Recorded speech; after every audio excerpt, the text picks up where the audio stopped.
D'accord. Ah oui, exact. Eh ben, salut à la Rataël. Content de te voir ici, du coup. Ça fait plaisir. Et donc voilà, bonsoir tout le monde. Alors, nous sommes réunis ce soir. Tout simplement, en gros, je vais vous raconter. Hier, j'ai envoyé un petit message à Eddie parce que je comptais faire une vidéo par rapport à des questions que je me posais sur l'utilisation des sorts de la magie de Strange dans le film Spider-Man No Way Home. Et j'avais des petits doutes. Du coup, je me suis dit, tiens, Eddie, je suis sûr que lui pourra me répondre. Du coup, j'ai envoyé un message et en discutant, je lui ai dit, écoute, si ça t'embête pas, autant qu'on en parle en direct, c'est intéressant. Surtout qu'on a des positions qui sont un peu différentes sur le film, donc c'est bien d'avoir en plus de deux avis, je trouve ça plus intéressant, plus équilibré. Et puis ça me faisait plaisir tout simplement de pouvoir enfin inviter The Serial Vlogger sur ma chaîne. Et donc d'abord, évidemment, je vais dire bonjour. Bonjour Eddy.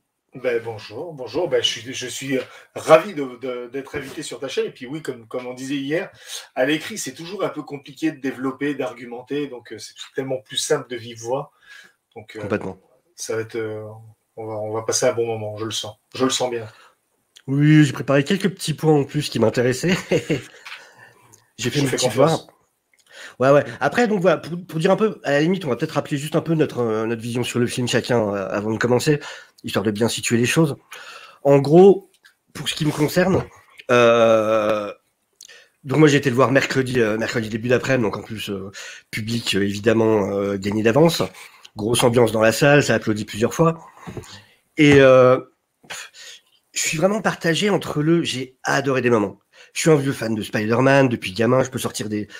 Je crois que j'ai même j'en ai un de 80, c'est les livres pop-up avec les images qui sortent comme ça. Spider-Man, ça doit être mon premier truc de lui. Enfin voilà, j'ai toujours été un gros fan. Donc ouais, il y a plein de trucs qui ont marché sur moi, il y a des moments que je trouve super intéressants, il y a des choses. Déjà, je rappelle bien, ça va spoiler. Du début à la fin, ça va spoiler à fond. Voilà, vous êtes prévenus, pas de doute là-dessus. On va spoiler, mais comme des gros porcs. Comme des chiens. Ah, mais voilà, aucune hésitation. Et, euh, et donc, ouais, je suis vraiment partagé entre eux. Il y a des choses qui m'ont énormément plu. Et en même temps, je trouve qu'il y a d'énormes facilités. Et venant d'un studio comme Marvel, et comme on le disait en antenne, qui a les possibilités de Marvel, qui a le chéquier de Marvel, qui a le carnet de téléphone de Marvel, je trouve qu'il y a des choses qui ne devraient pas être possibles dans un film à eux. Donc là-dessus, c'est vrai que je leur passe peut-être moins de choses que je passerai à d'autres. Mais voilà. Après, je suis reparti content du film, mais plus j'y pense, plus il y a des choses où je me dis What the fuck. Donc voilà en gros. Eddie, toi ton avis général sur le film? Moi, globalement, ça va être un peu la même chose. Hein. Tu sais, moi, j'ai sorti ma vidéo où j'étais tout joisse, mais je voulais vraiment sortir la vidéo tout de suite, pour dire vraiment à chaud, chaud, chaud ce que j'ai ressenti à ce moment-là. Après, parce que avec le recul, tu sais, tu prends ne cesse qu'une heure pour réfléchir. Bon, ben, t'as déjà commencé à mijoter le truc et dire, oh, mais attends, ça déconne, ça va pas, ça c'est moins bien, toi. Donc là, je voulais vraiment le faire comme ça. Donc pour ça que ma vidéo, elle allait vraiment dans le sens positif, pur positif, comme je l'ai ressenti à la sortie de la salle. Après, comme tu disais, tu vois, voilà, plus on y repense et plus moi, je reste sur ma position. Hein. J'ai beaucoup apprécié le film. Maintenant, comme je l'ai dit dans ma vidéo déjà, pour moi, il ne sera pas meilleur que Spider-Man 2 ou Amazing Spider-Man 2, par exemple. Je le trouve meilleur que Spider-Man 3 de Sam Raimi, pour différentes raisons. Mais après, en plus de ça, moi, j'ai quand même j'ai un petit côté un peu supplémentaire. C'est-à-dire que moi, tous ces films-là, je les ai vus avec ma fille au cinéma, en fait. Ouais. Avec la super vidéo que tu as fait tout à l'heure d'ailleurs, hein, que je conseille aux gens de regarder avec ta fille. C'est avec elle. Et en fait, je les ai tous vus avec elle. Et de revoir ça, il y a un petit côté en plus, tu vois, c'est des souvenirs qu'on a entre nous. C'est un truc. Et à partir du moment où tu fais rentrer le sentimental dans l'équation, tu perds toute rationalité, tu perds tout. Donc voilà. La parenthèse fermée. Il y a des gros défauts, des grosses lacunes qui ne peuvent pas être remplacées par l'excitation et par la nostalgie et par tout ça. Ouais, je comprends. Mais c'est vrai, le côté émotif, le côté on peut voir, et toi, le côté y aller avec ta fille, machin, ça je comprends à 300%. Et puis de toute façon, c'est complètement là-dessus que le film joue, est destiné à jouer de toute manière. Là, les mecs, ils avaient les cartes de fan service et de qu'est-ce que les gens veulent voir. Ils avaient le paquet, ils auraient pu distribuer des cartes et ils ont dit non, vas-y, mets le paquet. Mets tout. On met toutes les cartes l'une après l'autre. Mais ouais, du coup, là, ouais, ouais, du coup, on est un peu pareil tous les deux, effectivement, j'ai cru comprendre. Et du coup, ouais. Donc, pour parler du film. Par contre, ce que je précise bien, c'est que le but de la discussion, c'est vraiment pas de dire le film est bon ou mauvais. C'est pas ça, il y a plein de critiques de tous les côtés. D'ailleurs, Eddie en a fait une très intéressante, j'en ai une sur ma chaîne, donc tout le monde en a. Mais voilà, là, c'est vraiment discuter de certains points du film. C'est plus de s'amuser à en discuter que de décider de la valeur du film par rapport à une partie. En plus, c'est un truc que je trouve c'est important de reconnaître, c'est qu'on a tous des façons différentes de regarder les films.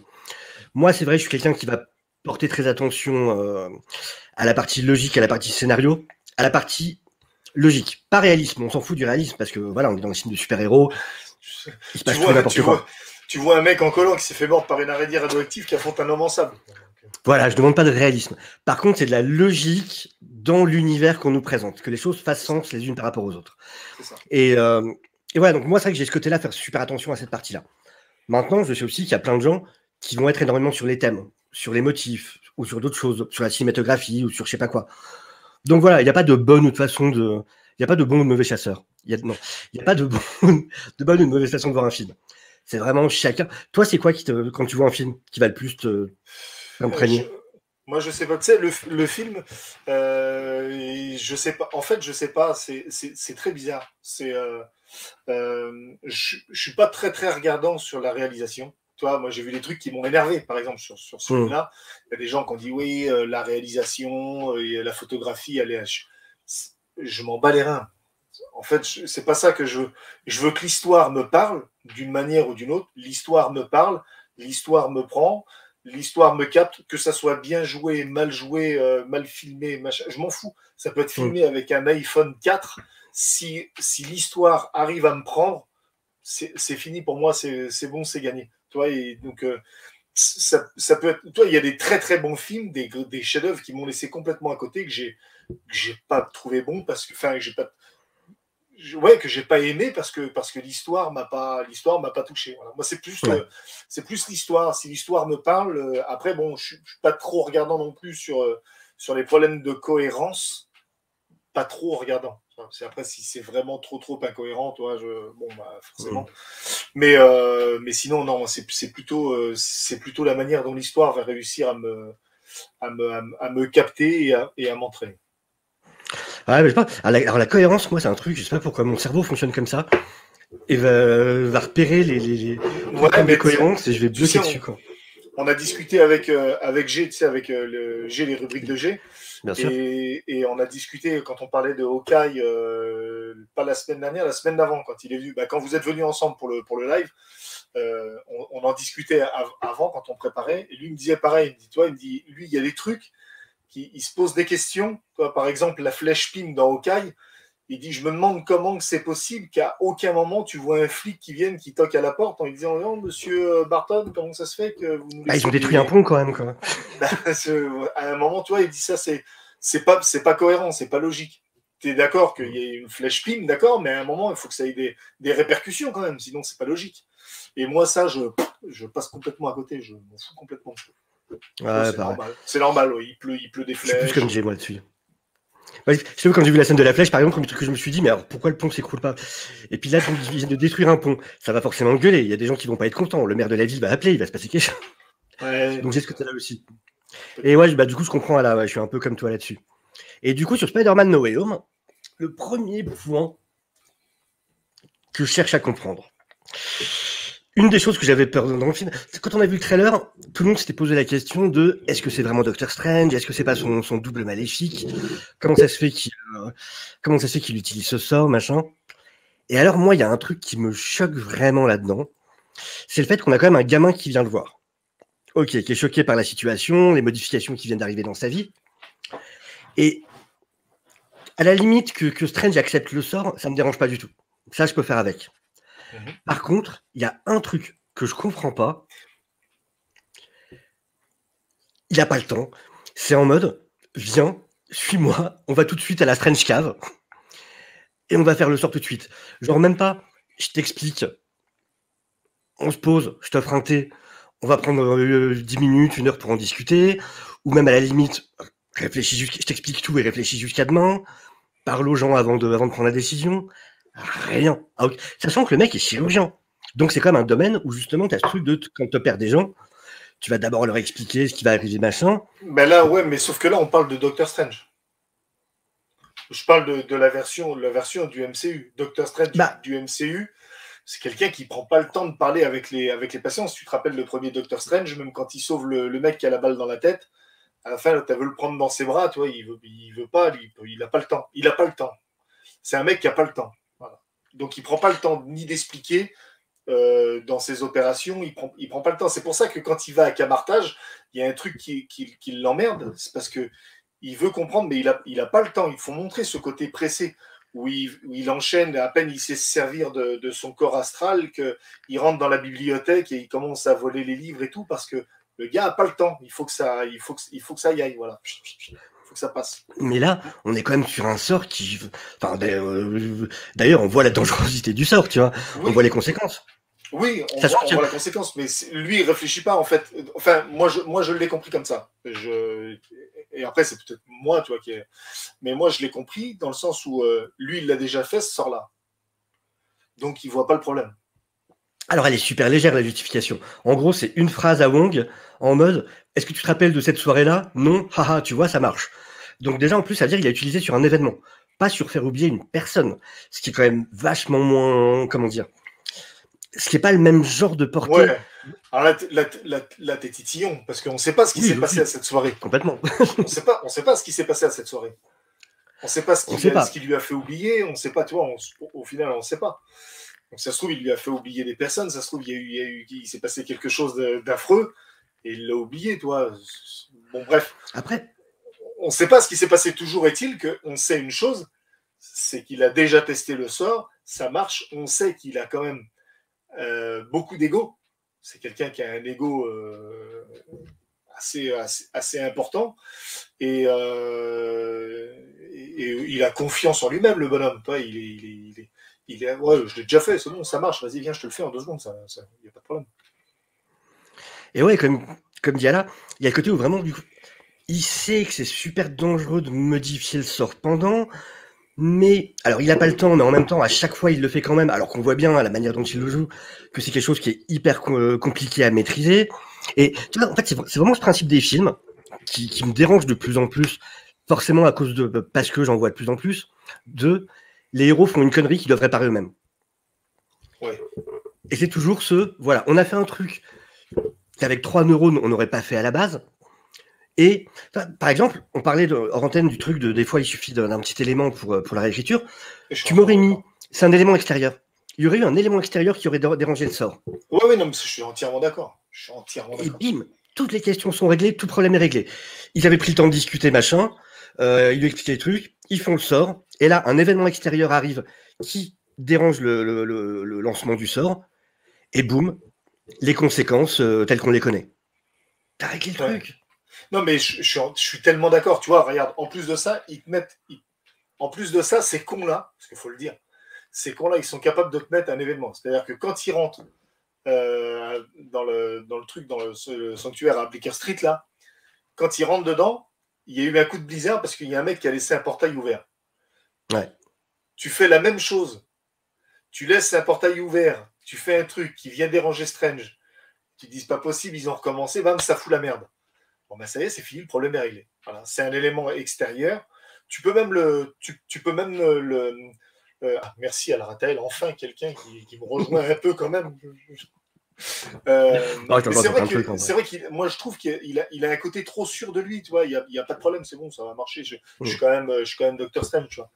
Mais ils auraient pu faire, tu vois, par exemple Peter Parker en train de s'amuser avec un truc qui dérègle un portail et qu'en déréglant le portail, il laisse ouvert un événement qui vient, qui passe, qui fout la merde. Et que voilà, bon, bah, c'est de ta faute quand même, parce que pourquoi t'as touché à ça? On te dit de rien toucher, je suis en train de faire un truc sérieux, tu viens, tu fous la merde.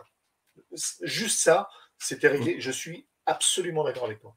Ouais, mais par contre, en plus, le côté Strange trop sûr de lui, là-dessus, je suis hyper d'accord. Et par contre, au moment des trailers, Justement, je défendais le côté quand les gens disaient ça peut pas être Strange, machin, il agit pas comme Strange. Au contraire, j'étais le premier à défendre le truc en C'est disant mais pas, si. ouais, mais c'est parce que dans le dialogue, ils avaient modifié certains trucs, Oui, ils ont coupé, ils ont cuté, ils ont mis de avec le façon clin à ce d'œil, que. tout ça. Ah ouais, il y avait des petits doutes. Parce que voilà, quand tu vois la conversation avec Wong dans son intégralité, tu comprends qu'il y a pas de souci, c'est vraiment Doctor Strange. Oui, oui, clairement. Mais même, tu même dans le trailer, je me dis, voilà, effectivement, Strange, surtout quand on a lu les comics, on le connaît pour ce côté d'ego à fond. En plus, même en ayant vu son film, déjà, c'est le mec qui allait prendre les bouquins qui étaient interdits dans la bibliothèque de Wong, alors qu'il était, normalement, il n'y a pas le droit d'utiliser de portail à cet endroit-là, machin. Enfin voilà, son côté égo est trop sûr de lui. C'est un truc là-dessus, il n'y a aucun doute. Après, Ouais. voilà, effectivement, il y a le côté, ouais, j'aurais aimé que ce soit effectivement un événement extérieur et du coup, ça aurait mieux expliqué le truc. Alors, point suivant. Un truc que je comprends pas non plus. Enfin bon, que je comprends parce que faut faire un film. Mais c'est du coup, le sort ramène tous les gens qui savent que Peter Parker est Spider-Man. En fait, c'est pas le sort qui fait ça. C'est en fait, c'est Enfin, la conséquence du ratage du Voilà, sort. c'est ça, c'est ça. Mais du coup, ça tombe super bien que le sort soit hyper sélectif sur prendre des vilains des deux films qu'on a vus. Et par exemple, ne pas aller chercher quelqu'un comme Tony Stark, qui aurait coûté beaucoup trop cher pour le film. Ne pas ramener Gwen, pourquoi pas Gwen. Après tout, ça ramène pas que des méchants, ça ramène aussi les gentils comme les deux Spider-Man. Mais après, il aurait pu ramener plein d'autres. Il y avait d'autres vilains. T'avais d'autres vilains qu'il a affrontés. Ouais, mais du coup, c'est vrai que c'est rigolo. Le bouffon vert, il a ramené Willem Dafoe, mais il aurait pu ramener. Je me rappelle plus comment il s'appelle, celui d'Amazing Spider-Man. Oui, parce que l'autre, c'était compliqué par contre de ramener James Franco. Non, même pas James Franco. Hein. Oui, tu parles de l'autre, celui qui est joué dans Valérian. Ouais, voilà, c'est ça, ouais. Oui, oui. J'ai un peu de mal avec cet acteur, mais. Ouais, moi aussi. D'ailleurs. Ouais, Mais parce que bon, là on le sait, c'est pourquoi, c'est pour le fan service oui, ont fait ça ça. c'est vraiment un détail par contre. Mais bon, le coup sélectif, bien, il y avait quand même beaucoup de personnes. Toi, il aurait pu ramener Eddie Brock, il me semble. Eddie Brock est au courant. Eddie Brock de la trilogie de Sam Raimi. Ouais, du Spider-Man 3. Toi, il aurait pu ramener. Il y avait vraiment plein d'autres personnages. Bon, là, ils n'ont pas ramené toute la galerie. Voilà, c'est parce qu'après, à un moment, tu pouvais pas non plus. Oui, là-dessus, très clairement, c'est du chipotage de mauvaise foi. Je le dis honnêtement. C'est voilà, c'est juste le côté, c'est le trope qui me fait marrer dans les films. Mais ouais, bon. Ouais, non, mais ça fait partie de. C'est vrai que c'est bien foutu. Il aurait pu ramener que des gentils. Oui. Pas. Il aurait pu ramener que des méchants. Oui, oui. Mais ça fait partie des tropes, effectivement, que j'accepte dans le principe de la suspension d'incrédulité. Où là, voilà, tu fais un film, effectivement, il y a des éléments, tu te doutes que c'est normal, c'est fait pour que le film fonctionne. J'ai pas trop de soucis là-dessus. Par contre, alors là, on fait un jump temporel, mais il y a un truc, par contre, que vraiment je comprends pas. C'est pourquoi, quand ils refont le sort à la fin, pourquoi pas faire le même? Pourquoi ça passe à... Pourquoi au lieu de faire... Au début, le sort, c'est... Et c'est marrant parce que je regardais les commentaires sur YouTube sur certaines critiques, et il y a plein de gens qui n'ont pas compris, qui sont même passés à côté vraiment de ce qu'étaient les sorts. Le premier sort, c'était oublier que Peter est Spider-Man. Ok. Ça. À la fin, ça devient totalement oublier Peter Parker. Oublier qui est Peter Parker. Oublier, ouais, mais c'est un point.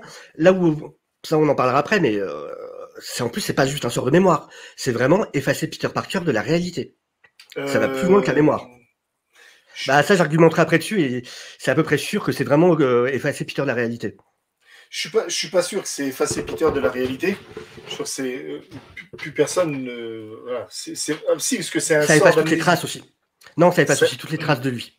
Oui, ça efface toutes les traces pour les personnes qui l'ont connu.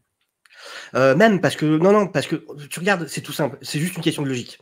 Si non, jamais. Je suis d'accord. Les gens qui l'ont filmé avec leur téléphone, les journaux, émissions de télé, les journaux, tout ce qui est passé. Donc tout ça, ça lent. Mais c'est ce qu'on parlait administrativement. Il existe toujours. Ouais, ça, on peut le conclure, mais enfin, il n'y a rien de. Il n'y a rien qui explique là-dessus. Ce qu'on sait, ce qui est bizarre, c'est-à-dire qu'il n'y a plus aucune trace de lui chez May. Sinon, on aurait trouvé des papiers le concernant ou quoi que ce soit. Donc, les messages. Sinon, quand il va voir Mary Jane, quand il se présente Peter Parker, quoi, Peter Parker? Mais j'ai des photos de toi dans mon téléphone, j'ai des textos, j'ai des appels. Elle l'a oublié. Bah ouais, mais tout a disparu, même les traces physiques et numériques. Ouais. Non, mais après, on parle de magie. Hein. Donc là, c'est un sort magique. D'un claquement de doigts, tout disparaît. Bah ouais, mais du coup, je sais pas, moi. Donc, c'est toutes les. En fait, il lui répète la phrase, parce que du coup, je l'ai réécouté quand on en a discuté hier. Il lui répète la phrase. Doctor Strange lui dit: tous les gens du monde entier oublieront que Peter Parker est Spider-Man. Il lui dit: mais par contre, toutes les personnes qui t'ont. Je l'ai noté la phrase. Ça, c'est au début, c'est le premier sort, pas le deuxième. Non, la deuxième fois. La deuxième fois, il lui dit: toutes les personnes à qui tu tiens oublieront ton existence. Toutes les personnes que tu aimes et à qui tu tiens oublieront ton existence. Ah ouais, parce que quand il lance le premier sort, c'est par exemple, il lui dit: Mary Jane, si Mary Jane t'aimait pour toi-même, elle se rappellera de toi. Ouais. Non, mais oui, justement. En fait, si elle n'est pas avec toi que parce que t'es Spider-Man. Le sort de départ, même ça, c'est que le sort de départ, c'est juste que les gens ne sachent plus que Peter Parker soit Spider-Man. Ça, c'est le sort de départ. Le sort de fin, comme il faut régler le problème, c'est oublier qui est Peter Parker. Voilà, il faut que les gens oublient qui est Peter Parker. Donc ça va plus loin. Et les gens qui l'ont connu, ils oublient son existence carrément. Parce que là, on parle plus de... Mais du coup, on est d'accord, c'est pas juste de l'amnésie, c'est aussi physique, c'est aussi dans les traces qu'il a laissées. Sinon, ça marche pas. Ouais. Tu vois, je veux dire, s'il était sur une photo, il y a forcément des vidéos où il a Capi, des photos où il a Capi. Donc. Ouais. Non, mais ah oui, d'accord. Oui, non, mais tout. Lui, ça fait partie de ses proches. Oui, oui. Mais ouais, du coup, pour moi, vraiment, ça, j'ai du mal à comprendre, quoi. C'est parce qu'en plus, je me dis, c'est la merde pour lui après, parce que comment il, enfin même pour lui, t'imagines? Il était héritier de Stark. Il avait hérité de toute la technologie de Stark. Et là, il se retrouve avec plus rien du tout. Le mec, il a 4 cartons dans un appartement miteux. Retour à la case départ. Ce qui est la partie du film que je préfère d'ailleurs. Ouais, il termine en 3 films, on a Spider-Man. Ouais. Mais non, ça fait long pour une intro. En fait, il lui a fallu. Non, c'est même plus que ça, parce que si tu comptes Infinity War, Endgame, Civil War et les 2 Spider-Man, il a fallu 5 films pour faire ce que les autres films font une moitié de film, quoi. Ouais, c'est clair. Parce que pour Amazing Spider-Man, le changement, il a lieu, je crois, c'est la scène du pont, quand il sauve le petit garçon dans la voiture. Toi, où il a ce côté, où il prend conscience que Spider-Man, ça doit être un héros et de tout. Ah ouais. Mais du coup, mais pareil, par contre, du coup, ce que j'ai pas compris. Ah bah, coucou Anto. Salut Anto. Bienvenue. Et ouais, mais pourquoi il change le sort? Est-ce que c'est justifié d'avoir besoin de passer à la version oublier Peter et pas refaire juste le même sort qu'au début? À mon avis, c'est parce que le sort a merdé quelque part. Oui, mais c'est des sorts que le sort a merdé. Donc non, je pense que c'est pour rattraper le coup. Tu sais, parce que ça a merdé parce qu'il avait dérangé pendant le sort. Mais du coup, il n'y a aucune raison qui est donnée qui fait qu'il ne pourrait pas relancer le même. Alors, je suis d'accord avec toi, il n'y a aucune raison qui est donnée, mais la seule logique, c'est que comme ça a merdé, comme tu as fait merder, il faut du coup réparer, et chaque acte a des conséquences. Et je pense que ça fait partie aussi de la prise de conscience de Peter Parker, de se dire que chacun de ces actes a des conséquences. Et là, les conséquences d'avoir bouleversé le sort, c'est plus seulement que les gens oublient que Spider-Man, que Peter Parker est Spider-Man, c'est-à-dire que maintenant les gens sont obligés, ça va un degré au-dessus, les gens oublient Peter Parker carrément. Alors, je trouve ça bien comme explication. Clairement, hein, mais par contre, dans le film, c'est quelque chose qu'on doit en tirer nous-mêmes, du coup. C'est exactement ça. En fait, le problème, c'est ça. Parce que dans le film, il n'y a rien qui va expliquer. C'est juste, tu sais pas pourquoi il change le sort à la fin, mais il n'y a rien qui le justifie intrinsèquement, de manière manière dite dans le film. Mais non, c'est ce que je te disais, c'est juste à chaque fois, tu vois, il manque une petite ligne de dialogue pour te l'expliquer. Ouais. Pareil qu'au début, avant de lancer le sort, il manque une petite ligne de dialogue pour dire, attention, avant de lancer le sort, tout le monde va t'oublier, t'attends ton machin. Enfin, après, Doctor Strange, je sais même pas vraiment s'il sait que Tante May elle est au courant, que MJ elle est au courant, que... Oui. Je sais même pas si vraiment il le sait. Puis en fait, je crois qu'apparemment, il s'en fout un peu, lui. Tout ce qu'il veut, voilà, c'est bon, on a sauvé le monde ensemble. J'ai le truc pour te le faire, je te le fais vite fait. Tu sais, c'est comme, vas-y, je vais déjà breaker ton iPhone vite fait en 2-2, j'en ai pas pour longtemps. Tu sais. Mais je transforme la réalité dans l'univers. Bon, après, moi, il y a d'autres trucs qui me dérangent un peu plus sur le fait que Strange, entre les deux sorts, en fait, avant le combat à la dimension miroir, tu vois, c'est pareil, il lui explique pas un truc qui nous a fait chier avec dans Infinity War, il nous a fait chier avec dans Endgame, il nous fait chier avec aussi dans Doctor Strange, c'est-à-dire qu'il modifie les timelines et les réalités des autres, parce qu'en les soignant, il les renvoie pas dans leur réalité, il les renvoie ça, c'est un point que je comprends pas. Il les renvoie dans une réalité alternative, donc il crée ce qu'on appelle un nexus. Il crée un nexus à chaque fois. Donc il les renvoie. Parce que ça, c'est pas expliqué dans le film ce qui se passe. Parce que c'est pas expliqué. Si tu regardes, ça c'était un de mes points justement, c'est que du coup, si tu t'arrêtes à ce que te présente le film et que t'essayes pas de rajouter des éléments au canon qui sont pas donnés, t'en arrives à, donc ils les soignent, sachant qu'ils ont été pris au moment de leur mort, il les guérit, les soigne, les répare ou quoi, il les renvoie et ils meurent. Donc, à la limite, si t'es croyant, il y a un côté de... Ils meurent pas, pourquoi tu veux qu'ils meurent? Parce qu'ils sont morts en affrontant Spider-Man. Bah, ça dépend. Le problème, c'est que dans tout le marketing, ce qu'on avait l'air de nous expliquer, non, et même dans ce que disent eux... Mais si, justement, alors là, pour le coup, si. Bah, parce que leur souvenir s'arrête au moment de leur mort, dans ce qu'ils disent. Juste avant leur mort. Ouais. Mais donc, imaginons par exemple, je te donne un exemple, le Green Goblin. Ok. Oui. S'il est pris juste avant de se faire empaler par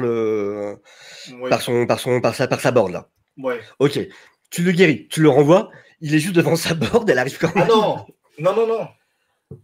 Non, c'est pas juste au moment, c'est pas pile à ce moment-là. Déjà lui, on sait même pas à quel moment il est pris exactement.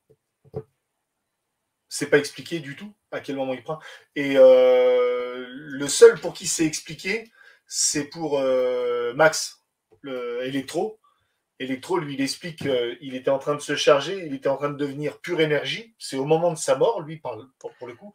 En fait, il s'est éteint et il s'est rallumé. Ouais, mais le truc, c'est que quand il va le renvoyer, étant donné qu'il a pu le pouvoir d'Electro, quand il le renvoie dans sa réalité, il le renvoie ressuscité, en fait. Bah donc, par contre, Goblin meurt.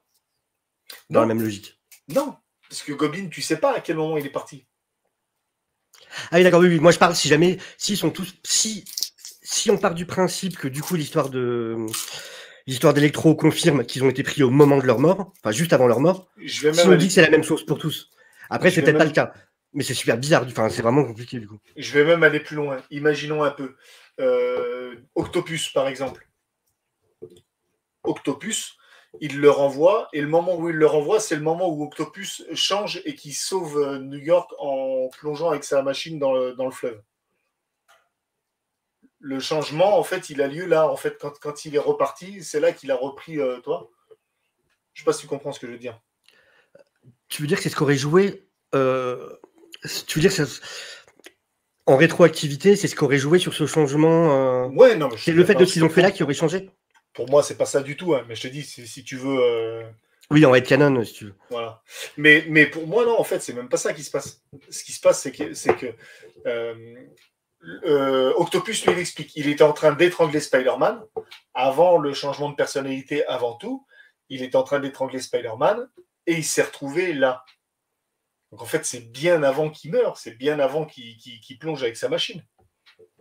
Mais tu vois, j'ai l'impression, pour moi, c'est exactement le même genre de souci qu'il y avait eu après après Endgame, Endgame. avec par exemple l'histoire de Cap, par exemple, où tout le monde se demandait est-ce qu'il est dans notre monde ou dans l'autre timeline, machin. Et j'ai l'impression que c'est un peu la même chose, et où Ah dans non, les mais mois qui viennent, on va avoir des réponses de différentes personnes qui ont participé au film et qui ont des réponses différentes. Tu sais, Ouais. comme c'est arrivé avec Cap, où t'avais un scénariste qui disait non, non, il est dans le même monde, puis là t'avais le réalisateur qui disait non, non, non, c'est un monde parallèle, et ainsi de suite, en fait. Mais de toute façon, quand il les renvoie de toute façon dans un monde parallèle. Puisque c'est ce qu'explique Professeur Hulk dans Endgame. Il dit, quand tu modifies le passé, tu modifies pas le passé, tu modifies ton futur. Puisque tu peux pas modifier ton passé. Bah En oui fait, et non, parce que ce le truc, c'est que... passé devient ton nouveau présent. Et donc, du coup, tu le modifies comme ça. En fait, il crée un nexus.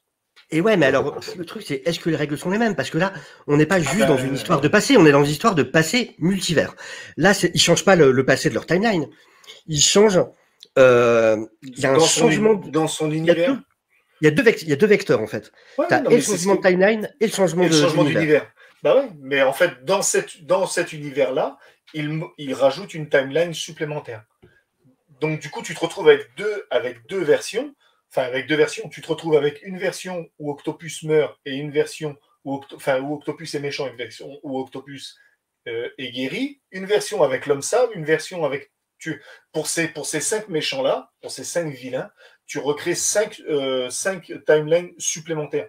Et je sais même pas. Non, avec Spider-Man, ils changent rien. Eux, ils peuvent les renvoyer. Parce qu'eux, il n'y a pas de changement. Donc, ils les renvoient et c'est tout. Mais pour les autres, C'est... vu qu'il y a un changement, quand ils les renvoient, c'est plus les mêmes, puisqu'ils ont modifié leur histoire. Ouais, donc au final, ils changent... Ouais, ils créent un espèce de truc de Schrödinger. Ils changent pas le fait que ceux qui meurent meurent, mais ils offrent une chance, du coup, dans une vie parallèle qui sera dans une autre timeline. Il crée une nouvelle réalité. Il crée une ligne, voilà, une histoire alternative. D'accord. Ouais, parce que moi, je t'avoue que j'étais un peu perplexe. Je me disais, mais du coup, il les renvoie, puis je trouve ça super drôle. Tu sais, c'est un peu comme dans les cartoons, quand, tu sais, genre, tu sauves un oiseau, et t'appelles ça 6 mois à sauver un oiseau, il fait 2 mètres et il se fait bouffer, tu vois. Ouais. Moi, je voyais ça dans ma tête, exactement, quoi. Ouais, non, non, Mais, non. Bah non. Sinon, ça n'aurait pas d'accord. été. Bah, tu vois, pareil, j'aurais bien aimé que ce soit un peu expliqué, tu vois, que... Parce que ouais, pour chercher ce que dit Captain Hulk, sachant que Captain Hulk, c'était encore un contexte qui était un petit peu différent, enfin...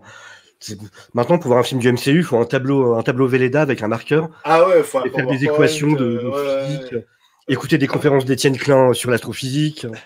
Non, mais là, je suis d'accord que sur le code-là, toi, c'est des petites lignes de dialogue qui t'expliquent pas. Toi, par exemple, pour ça, Doctor Strange, il aurait dû leur dire non, leur destin, c'est de mourir dans leur timeline pour préserver l'intégralité du multivers, en fait, de toutes les réalités. Ils sont censés mourir dans leur truc, c'est malheureux, mais c'est comme ça, on peut rien faire pour eux, il faut qu'ils meurent. Parce que c'est comme ça que ça doit être.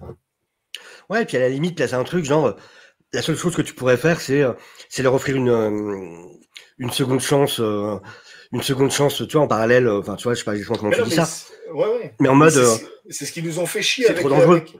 Ils nous ont fait chier avec Loki pour ça, justement. Mais oui. Normalement, Après, d'un côté, tu je devrais avoir comprends le le TVA qui côté, devrait intervenir. en même temps, je comprends le côté, ça, je dis depuis le début, les séries, il faut vraiment les prendre comme des tie-in en comics. Ça veut dire, voilà, le problème, c'est que c'est comme un event en comics où t'as des tie-in et quand c'est bien fait, ce qui est pas toujours le cas, mais en tout cas quand c'est bien fait, logiquement, t'as pas besoin de lire les tie-in pour comprendre l'événement. Et de la même manière, logiquement, tu devrais comprendre les films du MCU sans avoir à voir les séries. Ce qui peut donner des choses redondantes à des moments ou quoi, mais ça devrait être la façon de mettre les choses en place en tout cas. Tu regardes, t'as des endroits où il n'y a pas Disney+, et tout le monde n'est pas abonné à Disney+, enfin, donc je suis frustré, d'en même temps, il devrait pouvoir s'en servir, et en même temps, je comprends qu'il le fasse pas. C'est les limites de l'univers partagé, ça, de toute façon. À un moment, voilà, moi, regarde, celui qui regarde Hawkeye et qui n'a pas vu Black Widow, bah, Oui, bah Jay. ouais, voilà. Toi, par exemple, En mode, c'est qui cette gonzesse? Qu'est-ce que j'en ai à foutre qu'elle apparaisse? bah Pourquoi oui, je devrais être content, en fait? ce qu'elle veut avec ses pattes, elle. Non, mais c'est ça, c'est super. Ça, c'est vrai que ouais, ça, c'est des trucs, par contre, effectivement, c'est... C'est les limites d'un univers partagé. Mais Ouais. en tout cas, je vais bien le visuel. Ah oui, non, mais ça, Ça, c'était c'est vrai que c'était magnifique. classe. Non, Mais ça m'a fait penser à la fin de WandaVision un peu. oui, Quand elle lance les runes pour piéger Agatha Harkness. ouais, ouais, complètement. Mais de toute façon, moi qui suis un peu critique sur la réal de Watt, par contre, le film, heureusement, t'as des moments où c'est les équipes de VFX qui reprennent les rênes, et eux ont de l'imagination. Donc, Ouais. quand je vois des gens qui disent non, la réal, elle est pas mal, regarde la scène dans le monde miroir. Oui, parce que c'est le Parce que mec de c'est pas lui. VFX. C'est un peu comme oui, non, mais regarde, elle est sympa la scène de Mysterio. Oui, pareil, Ouais, c'est pas lui c'est non l'équipe plus. de VFX. Et c'est des mecs, eux, oui, effectivement, qui ont du talent sur le côté, sur la richesse visuelle, mais voilà. Mais ok, du coup, ouais, je trouve, ouais, ça me fait pas changer d'avis dans le c'est mal foutu, mais effectivement, je peux comprendre l'explication. Mais je trouve qu'effectivement, c'est vraiment le même problème qu'Endgame, quoi, où tu ressors où il y a des trucs où les gens vont pas le comprendre pendant des mois. Ouais, C'est ouais, ah non, mais ça, je suis complètement d'accord. Moi, pour ça, je te dis, je suis très, je cherche des réponses logiques et les réponses que je trouve me vont. ouais, mais c'est bien en même temps, c'est classe. Je, je me prends pas la tête, toi. Ça doit Ça marche, certainement. allez. Ça marche. Allez, hop, ça va. Allez, on va dire que ça passe. Non, Bah, non, j'aime bien. bah, sinon, après, tu sais, si tu pars comme ça, tiens, regarde. Il est là. Tu as eu des problèmes d'incohérence, toi? Ce film-là. Oui, C'est pareil, c'est le bordel. Juste avec le premier, déjà, c'est déjà le bordel. Dès que tu oui, pars voyage temporel, c'est la merde.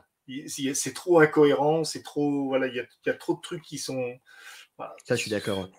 Donc, La seule version qui marche que j'ai trouvé de ça, c'est c'est dans One Piece, ouais. parce qu'il est malin, et qu'en fait, le seul voyage temporel qu'il ait jamais utilisé, c'est quelqu'un qui ne peut se déplacer que vers le futur, qui ne peut pas Ah oui, revenir en arrière. d'accord. Et donc, ça évite tous les problèmes, Ouais. ce qui est plutôt Bah, ouais. futé. Tu peux faire des Parce bonds dans que, le temps, mais pas revenir en arrière. regarde, Dragon Ball Super, ils l'ont tenté, hein, le voyage. Ah, ils n'ont pas réussi grand-chose dans les temps Dragon Ball Super. Dans Dragon Ball Z, en fait, ils ont repris l'idée de base de Dragon Ball Z avec le voyage temporel, avec le Trunk du futur, mais quand il revient, en fait, au début, ben, tu comprends très vite que en revenant, ben, ils ont fait un peu à la fin, c'est Endgame qui ont fait pareil du coup, mais en modifiant le passé, ben, tu crées une nouvelle timeline. Ouais, Tu remodifies pas ton futur à toi, mais tu remodifies le leur. ouais, c'est vrai. Mais ouais, j'ai laissé tomber Dragon Ball Super, j'y arrivais plus. J'ai lâché le manga. Mais non, non, c'est vrai que ouais, tout ce qui voyage dans le temps, il y a Dark, je trouve qu'il a assez bien réussi, la série. J'ai pas vu Dark, mais Ah, mec, c'est devenu. il paraît que c'est énorme. Ah, c'est dans mon top 3 ou 4 des séries de tous les temps. Vraiment, Ma, c'est juste incroyable. Mais, ma fille m'en dit beaucoup de bien. eh ben, elle a bien raison. Elle a très bon goût. Bravo à ta fille. Mais non, non, ouais, c'est phénoménal. Alors, un autre truc, là, on sort de Strange, mais alors l'histoire de Ned. Ned, qui devient magicien en 5 secondes. Alors, je t'avoue, mon mea culpa, je me rappelais plus qu'effectivement, il y avait l'histoire des bagues. Donc, j'ai vérifié dans Doctor Strange. Et c'est vrai que les bagues sont importantes, du coup. C'est ça. Ça, on leur distribue quand il va s'entraîner au début. Dans... quand il va s'entraîner au début, à l'extérieur, là, dans le temple, ils ont une boîte, effectivement, avec plein de ces bagues et ils les portent tous. Donc, ça, c'est vrai, c'est dès le début par rapport à Doctor Strange. Mais par contre, le côté, il discute, il fait un geste et ça crée un portail. Disons que Ouais. après, ça se passe beaucoup. Alors, je vais pas t'expliquer comment ça se passe la magie, puisque je n'en suis pas moi-même, mais moi, comme je l'ai pris le truc, la solution qui m'a arrangé, on va dire, c'est Doctor Strange, c'est quelqu'un de très cartésien, qui a besoin de Oui, qui voulait pas comprendre les accepter le choses. flow. Voilà. Que Ned, lui, déjà d'office, voilà, il marche dedans, il marche dans le coup. Quoi. Et c'est quelqu'un qui. Sa grand-mère lui a dit qu'il était magicien parce qu'il a les doigts qui picotent. Doctor Strange, là où il va lui dire va consulter un médecin, lui, il est persuadé déjà d'être magicien. Je suis sûr que c'est pour ça qu'il met la bague et il a déjà ça en lui. Il le sait qu'il a déjà ça en lui. Et le fait d'avoir la bague voilà, et d'avoir provoqué ces petites étincelles, derrière, ça lui a conforté sa confiance. Je te dis, je t'explique ça, mais le film aurait dû nous l'expliquer. Hein. Je te dis, le film aurait dû l'expliquer ça. Mais ça, ce qui a facilité le truc, voilà, Doctor Strange, pourquoi il n'y arrivait pas? Parce que Doctor Strange, lui, il est persuadé d'avoir besoin de ses mains. Ce que lui disait l'ancien, c'est comme suivre le flot. T'es en contrôle, mais en même temps, tu suis le flot de la rivière. Et il n'arrivait pas à comprendre comment faire les deux en même temps. C'est ça, voilà. Et je pense que voilà, c'est vraiment l'étroitesse d'esprit de départ de Doctor Strange qui l'empêche de réussir ça. Et au contraire, ben, Ned, je suis en train de chercher son nom. Ned, lui, bah déjà, il est plus jeune, et puis bah, il est beaucoup plus innocent. Dans sa façon de penser, il est même plus qu'innocent, il est un peu simple. Oui. Et en fait, il est tellement simple que ça rend les choses faciles. Voilà. C'est comme plein de choses, tu vois. C'est comme ouais. Mais alors, du coup, il ouvre un premier portail avec Andrew Garfield qui passe. Ouais. Voilà. On a le deuxième portail avec Tobey Maguire. Ouais, oh, okay. Bien. Ça tombe bien quand même. Ouais, ça tombe très bien. Parce qu'il aurait pu ouvrir le portail directement sur Tom Holland. Par exemple. En plus, j'ai envie de te dire à sa place, tant que t'en es à réunir des Spider-Man, t'arrêtes pas à 2. T'as plusieurs vilains à combattre. Appelle-en 10. Vu que ça a l'air de fonctionner, ils sont sympas. Appelle 10 Spider-Man. Mais alors, donc il appelle le premier, il vient, le portail se ferme. Il appelle le deuxième, il vient, le portail se ferme. Mais à la fin, le portail se ferme pas, il n'arrive pas à le former pour expliquer la raison pour laquelle ils sont obligés d'aller sur là où il y a le combat. Alors que tous les portails avant sont fermés, tout seul. J'y ai pensé aussi. Et alors, non, il y a même, il se fait chier, il essaie de fermer, il n'y arrive pas. À un moment, il dit, vas-y, essaie d'en ouvrir un autre. Il en ouvre un autre, il y a Strange qui passe, le portail qui se ferme. Putain, j'ai là, il se fout de notre gueule. C'est ça. Le côté, je veux bien le côté Ned, ok, l'explication sur et puis machin. Mais les deux choses qui me dérangent, c'est d'une, effectivement, que dans le même film, ils se contredisent 3 fois. Ouais. Et en plus, qu'on sait pertinemment que la raison, c'est juste de la facilité scénaristique, que c'est un personnage qui du coup est abandonné maintenant. Et du coup, hello Comic Guardian, content de te voir là. Salut. Et bravo pour tes 4000 abonnés encore. Félicitations, monsieur.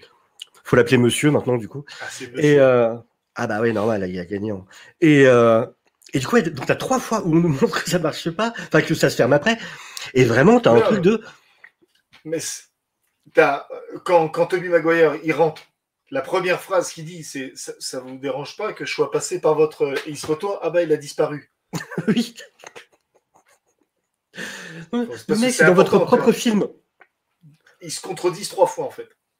Ah, c'est ça, quoi. Et tu vois, en plus, ils le font parce que, bon, on sera pas emmerdé dans les prochains films parce que Ned, il sera plus. Donc, on s'en fout, on peut lui donner une capacité en plus. Pour moi, c'est vraiment le cas. Du coup, il a tout oublié, quoi.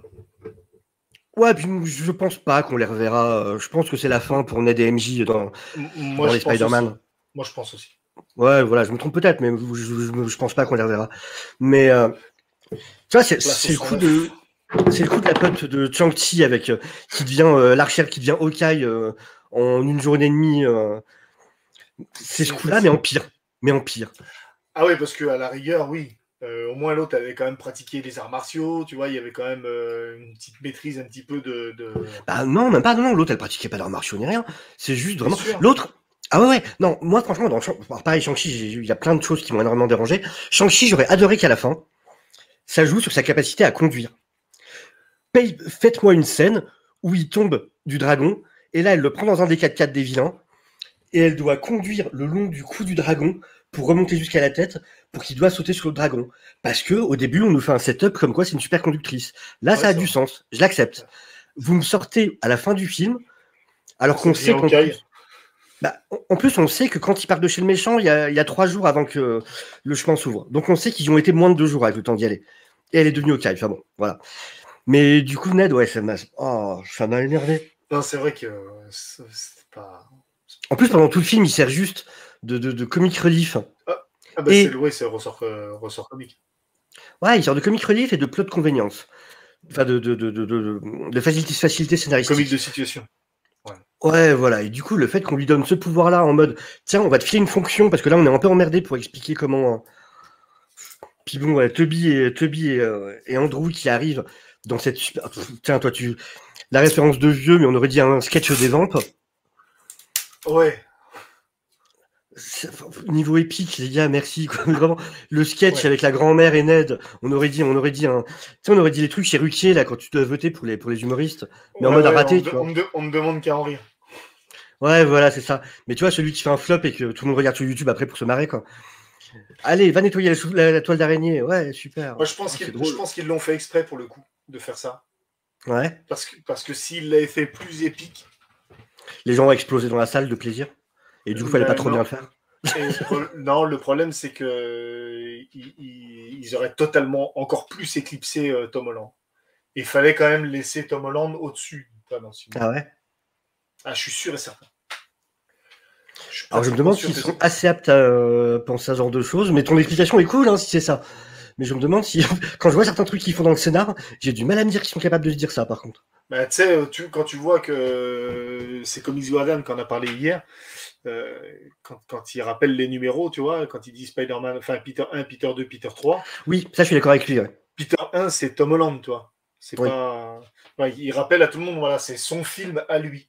Donc ouais, celui ouais. qui doit être iconique, en premier lieu, c'est lui. D'ailleurs, quand ils arrivent sur la Statue de la Liberté, celui que tu vois en plus gros et en tête et à la pointe de la flèche, c'est lui. Voilà, c'est Tom Holland. Donc je pense qu'il y a peut-être aussi une petite volonté derrière de tu les fais revenir, c'est bien, c'est cool, mais voilà, pas aussi iconique que Tom Holland, parce que sinon, déjà que le pauvre, il a du mal, si en plus de ça, tu l'éclipses totalement.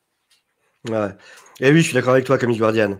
Pareil, Ned magicien, ça passe pas. Surtout que vraiment, c'est pour rien en faire. C'est vraiment juste pour sauter une épine du Ah pied non, en mais termes d'écriture. ah ouais, ouais, non, Ça ne sert qu'à ça. c'est même pas de la facilité scénaristique, là, c'est de la fainéantise scénaristique. Ouais, c'est de la paresse, ouais, clairement. Ouais, c'est de la paresse. Ça, j'ai envie. Et le pire, vraiment, enfin, c'est, il y a des choses que j'adore dans ce film. J'ai envie d'adorer ce film, vraiment. Et je suis complètement la cible pour ça. Moi, mais il y a d'autres trucs qui m'ont dérangé, hein. Vas-y. Pour moi, l'homme sable et au Oh, moins l'homme sable et le lézard, pour moi, ils auraient dû les recaster. Ils auraient dû prendre d'autres acteurs. oui. Mais déjà, l'homme sable, alors moi, je comprends pas pourquoi est-ce qu'il se bat avec les vilains à la fin. Ça n'a aucun sens. Le mec, tout ce qu'il veut, c'est être guéri, ce qu'il lui propose, et Ben, repartir dans son monde, retrouver sa fille, ce qu'il lui propose. À quel moment, pourquoi il va se battre du côté des méchants? C'est quoi la raison? je pense que ça a dû être coupé, parce que ça, c'est obligatoire qu'il y ait une scène coupée, parce que Parce que là, ça veut rien dire dans le film. tu vois qu'Electro, il commence à leur parler un petit peu, et de la manière dont ça se détourne, je pense, hein, il y a eu un retournement de cerveau de la part d'Electro, qui a pris un petit peu tu vois, qui prend un peu le leadership de la bande, à part, euh, à part Osborne qui se barre et puis qui fait ses bails de son côté. Un petit peu le meneur de la petite bande, c'est Electro, et je pense que ça a dû être coupé, mais c'est obligatoire. C'est obligatoire.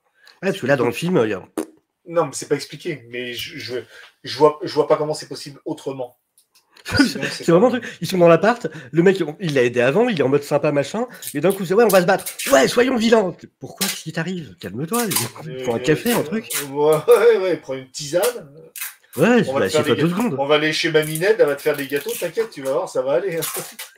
Ah ouais, ça paraît. Spider-Man qui ramène tous ces mecs qui sont quand même super dangereux dans leur monde chez lui, avec sa tante à côté et tout. Enfin, mec, tu mérites qu'elle meure, quoi. Je suis désolé, mais à un moment, si t'es stupide à ce point-là, enfin, t'as cherché, quoi. Ok, tu prends le risque, mais mêle pas tout le monde à ça en même temps, quoi. Mais non, c'est parce que Non. là, ils te font vraiment voir son côté naïf. C'est con, Ouais, c'est débile, mais ils te font vraiment voir son côté naïf, mais tu quoi. vois, le problème c'est que le côté naïf, déjà dans les films d'avant, enfin, t'avais déjà eu tout ce côté-là avec Stark qui avait été, quand il intervenait, que c'était trop dangereux, quand il y a le coup du Moi, bateau, qui doit retenir, la, tous ces la, trucs-là. la première partie du film, elle m'a gonflé. Ah, pareil. Et jusqu'à un moment, je me suis dit, ah non, putain. Et je te promets, hein, je te promets, au moment où ta tante met, avant qu'elle meure, qu'elle lui dit un grand pouvoir implique de grandes responsabilités, je suis, ah non, putain, c'est dommage. Elle n'avait pas besoin de le dire, ça. Hmm. Ça, pour le coup, elle n'avait pas besoin de le dire. Elle aurait pu lui faire comprendre, tu sais, comme dans Amazing Spider-Man, Martin Sheen, il le prononce pas, la phrase. Non, ouais, c'est une manière détournée. Ouais. Mais c'est une manière détournée, il lui fait comprendre. Et là, je trouve que, personnellement, elle aurait dû lui faire comprendre. Et à la fin, ça aurait dû être appuyé par Tobey Maguire, qui lui aurait dit, tu sais, avant de partir, mon oncle Ben m'a dit, un grand pouvoir implique de grandes responsabilités, parce que si tu veux faire du fan service, tu veux la mettre. Mais là, par quelqu'un qui l'a entendu, et qui c'est logique que ce soit lui qui lui donne, et tu tournes la phrase autrement, et tu avais Andrew Garfield qui aurait dit la phrase que lui a dit son oncle Ben à lui, et les trois trucs, tu vois, ça aurait été plus logique. Là, à ce moment-là, toi, je me suis dit, non, ça fait chier, toi. Je me suis dit, ça fait surtout chier. Que les deux trucs... Parce que c'est inutile. Ouais, surtout, en plus, les deux trucs qui vraiment m'ont emmerdé. Alors, franchement, la mort de May, sur le moment, ça m'a touché. Vraiment, enfin, j'ai ressenti le truc. Tu vois, je suis très. Il joue bien ce con, quand même. Voilà, et vraiment, ça, je trouve que c'est le film qui lui a donné le plus l'occasion de montrer ses capacités de jeu en tant qu'acteur. Et du coup, la scène de la mort de May, je dis franchement, par contre, j'avais le côté émotion, j'avais le côté petite larme, machin. Et le truc, c'est que les deux choses qui m'ont dérangé, par contre, par rapport à ça, c'est d'une, que juste après, on enchaîne justement avec la scène des sketchs de la grand-mère de Ned et Ned. Donc déjà, ça, je trouve un mauvais goût total. Et deuxième truc qui m'a dérangé, c'est quand ils se retrouvent du coup après avec Toby et Andrew, quand ils discutent, et il leur dit justement qu'elle lui a dit cette phrase-là. En gros, t'as Andrew qui fait un truc genre, style ah bah voilà, bah tu vois, bah, elle est pas morte pour rien, c'était pour te dire ça. Non, bah c'est bon, elle t'avait dit la phrase, elle pouvait crever. Ouais. Et la façon dont il le dit, ça m'a fait rire. Ouais, j'avoue que. Après, il y a un truc aussi qu'il faut. Ouais, par contre, je l'ai vu en VF. Et ça, faut que je dise aussi, moi, ça joue vachement sur moi de le voir en VF, parce que je déteste en général les films VF. Et du coup, le côté humour, il y a peut-être des choses qui me font marrer quand je le reverrai en VO, mais j'ai vraiment du mal avec tout le côté blague quand c'est en VF. C'est un truc. Je suis persuadé que le film a été écrit en fonction des points balises qu'il devait respecter. Ah ouais, ça complètement. Genre, il faut faire revenir les vilains et les anciens Spidey. Ok, on va créer un délire de sort. Mais totalement. Et pareil, même sur toutes les références, les machins, tous les dialogues sont écrits par rapport. Il faut qu'on place le même. Il faut qu'on place la toile organique. Et la toile organique, c'est normal qu'il le place. Super. Effectivement, quand il la lance, c'est super. Par contre, vous n'êtes pas obligé de faire une blague du genre ouais, sinon, ça sort que par tes mains. On pouvait s'arrêter avant celle-là, les gars. Vraiment, on n'était pas obligé. Et tu vois, c'est ça. Ça, je crois que tu as des blagues qui marchent, qui sont drôles. Et ben, on continue. C'est le mec qui sait pas s'arrêter. On va en remettre 3 couches. Oh, c'est dommage. Moi, au niveau de la VF, pour revenir dessus, moi, j'ai regardé tous les films en VF et je les ai toujours vus en VF. Et la VF ne me dérange absolument pas de tenir compte. Pour ça, je critique pas la VF en tant que telle, hein, c'est vraiment pas le but. Les mecs font du super bon boulot, voilà. C'est vraiment juste une question d'habitude personnelle. Après, j'ai écouté ta vidéo. Dans ta vidéo, tu dis que qu'il y a certaines blagues qui fonctionnent que en VO et que du coup en VF, elles fonctionnent pas du tout. Je suis entièrement d'accord avec toi. Regarde, la Scooby-Doo, elle est pas en VF, par exemple. Ouais. Ça marcherait pas. Ouais. C'est voilà, dès que tu as des jeux de mots, des soucis de traduction, des choses comme ça, tu peux pas les En fait, c'est ça. Je suis un peu même des références culturelles. Complètement. Et ça, je le sais. Alors, moi, je suis un peu un psychopathe, un maniaque de l'écriture de l'humour. Et c'est l'écriture la plus précise. C'est une partition de musique, l'humour, en écriture. C'est ce qui est le plus difficile. Et du coup, quand tu as des auteurs, et non seulement des auteurs, mais des acteurs, avec le ton de voix qu'ils vont mettre, avec le rythme qu'ils vont donner, le phrasé, le flow, enfin, il y a tellement de choses qui rentrent en ligne de compte, avec tout le respect que j'ai pour les gens qui font de la VF et pour la VF en elle-même, j'ai besoin de les voir en VO. Mais c'est vraiment un truc personnel. Hein. Ça, c'est voilà. Je comprends que ça fasse marrer les gens, mais il y a beaucoup de gens. Hein. Il y a beaucoup de monde qui est dans le même cas que toi. Je vois, tu prends Landry, lui, il regarde les films pratiquement qu'en VO, il me semble. D'accord. Parce que c'est pareil, il déteste la VF. Ouais, il me semble qu'on en a discuté il n'y a pas longtemps, et c'est ce qu'il me dit. J'ai vraiment eu la chance que gamin, mes parents ont pris Canal+ quand j'étais vraiment petit, avec les premiers vieux décodeurs marrons, tout dégueulasses. Ouais. Et j'ai même eu un décodeur pirate à un moment par mon. Dans les boîtes de VHS. Mec, exactement, c'est ça. Avec un petit diode dessus et puis le câble qui dépasse. J'ai eu le même. Et du coup, ah, bien joué. Et du coup, j'ai pris l'habitude. J'ai découvert les films en VO super jeune et j'ai complètement pris l'habitude et j'ai jamais pu revenir en arrière avec ça. Et c'est pour ça aussi. Mais du coup, ouais, complètement d'accord avec Comic Guardian. Ouais. C'est clairement ça. C'est un film. Alors, petite vidéo que j'avais mise de côté. Alors, sans aucun manque de respect pour tous ceux qui ont adoré le film, mais vraiment, l'image que j'ai de film pour moi, c'est ça.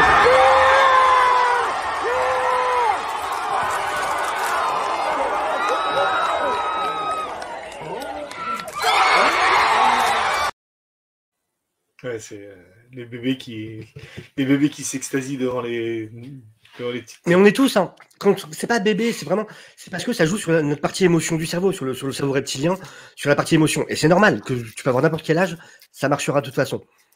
Mais oui, clairement, c'est pour jouer sur cette partie-là du cerveau en mode, t'as connu ça, on te le remontre, t'es content. On n'a pas besoin de trop bosser sur le reste parce que voilà, on te file ton doudou. Mais non, mais ça, c'est les trucs qui fonctionnent. Va voir un concert. Bien sûr. Concert. Quand n'importe quel chanteur, il va sortir son nouvel album, il sort quand même des chansons des tubes qu'on fait sa gloire. C'est les trucs qui sont normaux et logiques. T'allais voir un concert de Michael Jackson, tu voulais le voir chanter Billie Jean parce que sinon t'étais toi. Et du coup après c'est la différence de l'équilibre que tu donnes ensuite à ton œuvre. C'est est-ce que ton concert ça va être que des reprises de tes vieux morceaux ou est-ce que tu vas proposer des choses et quand même amener ce plaisir-là. Voilà. Et c'est vrai que No Way Home, pour moi, il y a vraiment un côté, c'est le petit poussé de tous les petits cailloux, de tous les petits trucs que tu as envie de voir. Et c'est un côté cool. C'est vraiment paradoxal parce que c'est un côté cool. Et je suis le premier à le reconnaître. C'est pas du tout une critique de merde, comment les gens se font avoir. Je me fais avoir sur des moments aussi, évidemment. Mais quand je ressors, je me dis, ok, mais si t'enlèves ça. Et il y a des choses qui restent, mais qui auraient pu être tellement plus développées. Je suis content qu'enfin il y ait des choses dramatiques. Je suis content qu'enfin, même le début, j'ai bien aimé tout le moment de Peter qui voit les conséquences d'être reconnu. Ça, ouais. J'ai adoré. Mais sur certains trucs, ça tire un peu en longueur, toi. Oui, par contre, ouais. Même le fait avec les profs, ça tourne au gag pendant trop longtemps. Le coup des profs, bon, ils nous ressortent les deux qui les avaient accompagnés pour Far From Home. Ouais. Voilà, et l'autre, le truc aussi, la blague sur les complotistes, je trouvais qu'elle n'était pas forcément utile, pas drôle et pas utile. Ça tirait un peu en longueur. Le truc avec le MIT, avec les lettres, tout ça, bon, bah, une fois, deux fois, trois fois. Alors, j'ai un chipotage sur le MIT, qui est complètement un chipotage, mais qui m'a quand même fait marrer quand j'ai regardé le film. En général, alors si tu proposes ton inscription à des universités américaines, à des grandes écoles américaines, que t'en proposes 4-5, que tu commences à recevoir des lettres de refus, ne t'attends pas à ce que ta dernière lettre, ta dernière chance soit le MIT et que le MIT te prenne alors que les autres t'ont refusé. On parle du MIT. C'est pas la fac de l'Illinois de je sais pas quoi. Ouais. Si le MIT te prend, tout le monde te prend. Point. C'est ça. Voilà, c'est un chipotage total, on s'en fout. Tu me dis que dans le MCU, ça peut très bien être pas pareil. Je suis le premier à le croire. Mais voilà, juste ça m'a fait marrer pendant le film. Non, ouais, c'est pas le MIT accepté. Non. Surtout que le MIT, il y a quand même un rapport particulier vis-à-vis de Tony Stark. En plus. Ou alors, Pote, c'est une connasse totale. Elle a retiré tous les trucs de. Non, Peter, on s'en fout maintenant. Non, rien à faire. Tu vois, parce que en théorie, voilà, la Fondation Septembre. Ouais. C'est la Fondation Septembre, voilà, qui avait accordé des bourses à tout le monde. Il a accordé même les profs, ils peuvent bénéficier de la bourse de Tony Stark. Là, tu as le poulain de Tony Stark qui se présente. Normalement, les portes sont ouvertes, malgré tout. Mais ça, dans tout le MCU, il y a un côté très bizarre sur. C'est comme dans Falcon. Enfin, Falcon qui est super pauvre, qui veut pas se payer un bateau. Mec, enfin, tu sors. Déjà, c'est pas normal que Tony t'ait pas laissé quelque chose. De deux. Tu bosses quand même comme super agent indépendant pour le gouvernement. Je pense pas que les mecs te payent un SMIC. Et en plus, t'es quand même un Avenger. sors un bouquin, pose pour une pub, pour des baskets ou n'importe quoi, tu peux t'en payer 12 des bateaux. Donc pareil, Voilà. ça m'avait énervé avec Falcon et Winter Soldier. Moi, je m'étais fait la réflexion un peu, que je ne sais même pas si on n'en avait pas parlé un peu de ça. Si on faisait les lives sur la chaîne de Comics Guardian, et on avait relevé ça. C'était très bizarre, en fait. C'est bien. Le banquier te refuse le crédit, tu sors dans la rue, tu vas voir un resto, tu fais « je pose pour vous pour une pub ». Ok, tu reviens, t'as le chèque. Mais tu vois, ce côté justement pauvre et qui galère et tout ça, il est expliqué, toi tu connais, hein, mais il est expliqué là-dedans. Mais du coup, c'est bien expliqué, tu vois, c'est bien exploité. C'est pas. Là, c'est trop mal foutu. C'est trop mal foutu. Voilà. C'est trop mal foutu. Il y a un manque de ce côté-là, c'est vrai qu'il c'est pas très logique du tout. Et c'est ça, le MCU de plus en plus. Vas-y. Ouais, complètement. Non, je te dis, même quand il vient dans la banque, le mec, il le reconnaît, il est content. Ah, vous êtes un Avengers? Ouais, non, mais je peux pas. Ça, c'est mon problème avec le MCU en général, c'est qu'il y a vraiment. Mais il faut des garanties. C'est Falcon, il bosse pour l'État. Mar, tu le vois pas alors. Non, puis tu le vois. En plus, tu commences la série sur une mission de dingue qu'il accomplit en mode. Ils vont pas le chercher en boîte d'intérim pour faire ça quand même. Non. Bah non. En plus, ils ont un avion. Qui paye le fuel de l'avion? Il y a le hangar avec son sidekick là. Ils ont un gros avion militaire. Rien que pour aller sur l'endroit de la mission, le fuel ça coûte le prix du bateau. C'est quoi votre problème? C'est ça. Et c'est ça pour ça qu'avec No Way Home, c'est vraiment dans le MCU, j'ai vraiment ce truc de. J'adore plein de trucs du MCU, il y a plein de côtés que je kiffe et tout. Mais de plus en plus. Et j'ai plus de problèmes avec le. C'est pas de plus en plus, c'est parce que. Ah, moi j'ai l'impression. Phase 4, j'ai jamais eu autant de problèmes. Non, en termes d'acceptation. C'est parce que plus ça va et plus on les voit. Toi, il y a plein de trucs, des incohérences, t'en as tout le long. Surtout même dès la phase 1. Dès la phase 1, t'as les incohérences. Si tu vas chercher par là, tu trouves des trucs, tu te dis, mais what? C'est pas possible. Ah ouais, c'est marrant, parce que t'as peut-être raison, c'était juste un truc de. Parce que c'est la force de l'écoute, on s'habitue, et puis on veut toujours mieux, automatiquement. Quand on te resserre toujours la même soupe, après, au bout d'un moment, tu commences à savoir quel goût ça a, donc tu veux qu'on t'amène d'autres choses. Je pense que c'est un petit peu le problème. Parce que moi, ça a vraiment commencé avec les séries et avec Shang-Chi en film. C'est vraiment Shang-Chi où je me suis dit, mais qu'est-ce que c'est que ce scénar? Moi, j'ai préféré Shang-Chi à Black Widow, par exemple. Je l'ai préféré dans son ensemble. Par contre, au point de vue du ta gueule, c'est magique, je le trouve bien pire. Et c'est des trucs que la plupart des gens n'ont même pas fait gaffe, parce que c'est pas des trucs qui peuvent sembler importants mais justement, tu vois, le truc c'est ça, justement, c'est que c'est magique. C'est magique. Dans Black Widow, attends, comment c'est possible que Taskmaster, qui est joué par je vois la tête de l'actrice, mais je sais plus. Olga Kurilenko, voilà, qui est censée être la fille de Dreykov, donc qui est plus jeune que Natasha Romanoff. Voilà. Et elle est jouée par Olga Kurilenko, qui a au moins 10 ans de plus qu'elle, et même quand elle... Ça, je comprends pas du tout. Je comprends pas comment un truc simple comme ça, à la con, c'est pas possible. C'est comme si ils vont prendre Robert Downey Jr. pour jouer Spider-Man, et ils vont prendre Tom Holland pour jouer Doctor Strange. Le truc qui me fait marrer sur Tom Holland, c'est vu la taille qu'il fait, quand ils vont devoir trouver un Miles Morales, il y a de grandes chances que Miles Morales fasse une tête de plus que lui. Et ça va être rigolo de voir un Spider-Man avec un Miles Morales plus grand. Mais je sais pas, sur la fin du film, je sais pas comment tu as vu le truc, mais j'ai eu l'impression de le voir beaucoup plus qu'il faisait plus vieux dans son attitude, même dans son look. Il faisait plus 25 ans qu'au début du film. Oui. De toute façon, c'est clairement le but du film, c'est de nous montrer là un Peter Parker qui a grandi, qui a cette expérience, qui a eu ce drame qui lui est arrivé comme ils le disent, comme chaque Spider-Man doit avoir son drame. Et oui, clairement. Mais il y a 2-3 fois où j'ai trouvé en plus vraiment que c'était bien filmé, en plus même visuellement, que c'était bien représenté. Le plan où tu le vois, et pourtant qui est pas un plan fou, mais j'ai quand même trouvé super cool.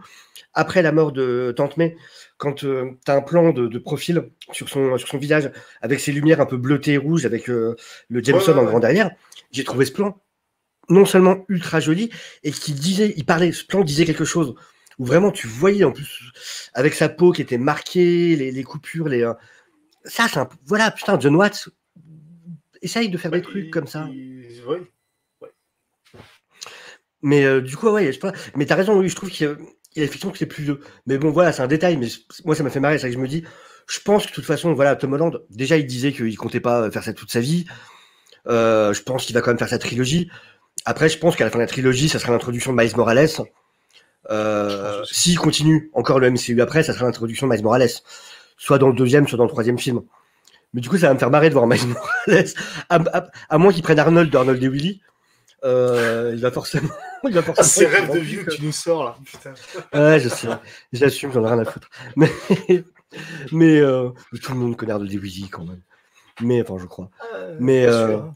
c'est comme quand j'ai parlé des Beastie Boys un jour avec des gens et les jeunes ne connaissaient pas. Et là, je me suis Les senti Beastie Boys. tellement vieux dans ma. Ouais, ouais. Et je me suis senti vieux d'un point. Genre, ça leur disait rien. Ça me rappelait mon père quand il parlait de ces groupes là. Ouais. Leur... Putain, je les ai vus en concert, Beastie Boys, c'était incroyable. Mais mais ouais, non, mais après voilà. Du coup, sur le côté magique, ouais, on a fait le tour. Il y a d'autres trucs, toi, qui t'ont dérangé en termes de logique sur le film, comme ça? Non, moi je te dis, moi mon vrai truc, ouais, c'était le souci qui m'a vraiment posé problème, c'est le fait que les personnages d'un même univers n'arrivent pas du même moment. Ça, ouais, c'est vrai que pareil, ça n'a aucun sens. Ouais. Le soir était quand même, alors, il était aléatoire sur les personnages, ça je l'accepte, mais il est aléatoire sur le moment où il les prend. Je trouvais ça un petit peu, je trouvais ça un peu pas logique. Pour moi, ils auraient dû venir, voilà, même de différents moments et de différents univers. Pour moi, Ouais. même les Spider-Man n'auraient pas dû arriver du même univers que les méchants. Mais donc, le lézard, vous n'avez pas pu avoir l'acteur, donc vous vous servez de vieilles images que vous avez réussi à récupérer. Mais l'homme sable, pareil. Ouais, ça n'a aucun intérêt. Moi aussi, un truc qui m'a fait marrer à la fin, à la fin du film, je sais pas si t'as fait gaffe, mais quand il retransforme l'homme sable en humain, si tu fais attention, il faut vraiment que je le revoie pour être sûr, mais je suis Ah non, mais c'est la 80. même image. C'est la même image que quand il tombe dans le métro. Non, mais il y a ça, mais il n'y a pas que ça. En plus, ça s'enchaîne. Direct, tu passes à l'extérieur de la tête de la statue. Et en fait, t'as Electro à ce moment-là qui balance un énorme éclair. Et t'as Spider-Man qui est devant la tête qui l'évite. Et du coup, normalement, Sandman, il meurt juste après. Mais vraiment, un énorme éclair qui va juste dans la tête, Ouais, là où il est faut que à je regarde, poil à faut que je l'intérieur, vérifie. juste au moment. Et je te jure, tu vois l'éclair qui va dedans. Et normalement, il est mort à ce moment-là. Genre, ah, ça y est, je suis enfin humain. Il est mort. C'était dans quel film? Ah, c'était dans. Je sais pas si tu te rappelles Waterworld. Oui. À la fin, il y a une cigarette qui tombe. T'as un mec qui passe sa vie dans la cuve du bateau et c'est lui qui fait la jauge à essence. Exact. Et lui, il meurt un peu comme ça en fait. Ah, je suis libre. Ah, je suis mort. Mais c'est tellement ça. Je sais plus c'était dans quoi j'ai vu ça, mais c'est vraiment en mode cartoon. On sauve l'oiseau et puis tout un truc qui passe et qu'il le bouffe. Quoi. Ouais, c'est ça. Mais et du coup, ouais, mais j'ai vraiment. Après, voilà. Je me dis, tous les avis que j'ai là maintenant, je les garde en. Comment dire? Je les garde de côté jusqu'à ce que j'ai l'occasion de revoir le film en VO. Ouais. Je veux vraiment le voir en VO avant de dire que j'ai un avis définitif sur le film. Ouais, moi après, voilà, comme je te dis, je reste sur mon truc. Voilà, j'ai vécu une séance incroyable et pour moi, Ça, c'était cool. L'ambiance, c'était ça fait génial, par partie, contre. tu vois. Comme Endgame. Endgame, j'ai vécu une séance incroyable et je pense que c'est ce qui fait en partie que j'adore ce film. À l'inverse, Infinity War, la séance, c'était une séance normale. Par contre, Endgame, quand je suis ressorti, j'ai pris une grosse tartasse dans la gueule. J'ai vu Endgame à la fin du film parce que c'est le film qui m'a apporté quelque chose. C'est pas l'ambiance, c'est pas la séance, c'est pas. Et ça te l'a pas fait Infinity War? Si, Infinity War, justement, ce que je te dis. Ah, d'accord. Je crois que tu disais Endgame seulement. Non, Infinity War, dans la salle, il n'y a pas eu d'ambiance particulière parce que c'était du tragique. Et là, c'est le film qui a produit quelque chose. Endgame, le film, j'ai kiffé, mais c'est plus la séance en elle-même que j'ai adoré. Tu sais, l'ambiance avec les gens, l'engouement, d'avoir vécu un truc un petit peu historique et particulier avec toi. Ouais, je suis d'accord. Voilà. C'est plus ça. Et là c'était pareil. Bon, j'ai vécu un truc qui est historique aussi. Je veux dire, en même temps, ça fait ce truc-là, faut pas se cacher, ça fait 20 ans qu'on rêve de le voir, en fait. Toi, Tobey Maguire, on l'a connu, on était encore très jeunes.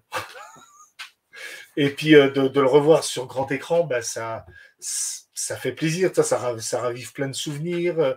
Puis moi, comme je t'ai dit, j'ai vu le premier au cinéma avec ma fille. Là, je vais revoir ce film-là, je les ai tous vus avec ma fille, je retourne le voir encore avec elle. C'est voilà, dans la tête, t'as plein de trucs, je me revois encore la première fois que je vais au cinéma avec elle, que je la tenais par la main, y acheter sa glace, son popcorn, son truc, tu sais, ça. Voilà, t'es obligé, ça te prend au trip. Et Voilà. maintenant, c'est elle qui tient par la main et toi qui as du mal à suivre. Parce que voilà, j'ai papy maintenant. Non, ça, c'est beau. Ça, par contre, c'est super beau. Ouais. Ça, j'avoue, c'est cool. Là, il y a un côté. Il y a un côté émotion, forcément, qui. Ouais, ça que je comprends parfaitement. Quoi. C'est ça. Mais je suis comme toi. Infinity War, à la fin, j'étais sur le bord de mon siège en mode. What? Et Endgame, ouais, vraiment l'ambiance dans la salle qui était folle. Quoi.